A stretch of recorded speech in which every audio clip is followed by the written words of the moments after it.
Ito yung likuran ko ka-backyard, oh. Medyo daming damo dito. Yan, may lubi ako, napakasarap na lubi ito ka-backyard, oh.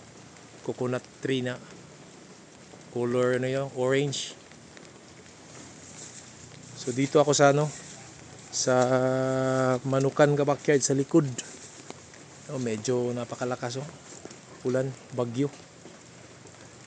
Yan, yun, oh, mga pato natin. So yan area naka-fence talaga kasi may mga matigas na ulo ka-backyard dito, nagnanakaw ng manok at saka pato. And then ito din, area ko din to.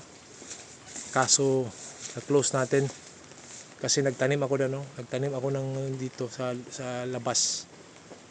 May nagnanakaw din. Yung kamuti ba? Yan. Yan, oh.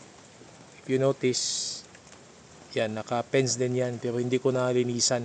So extra area namin yan.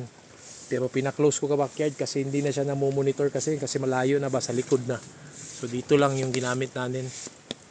And then yan, ginamit natin dyan. So dito hindi na.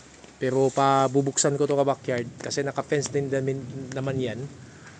Palinisan sa taniman na lang siguro na kamuti or something na pwede nating itanim dyan. Pero manok, delikado kasi talagang may mga matigas sa ulo dito, mga nagnanakaw.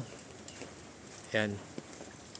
So mabasa dito, maulan ngayon.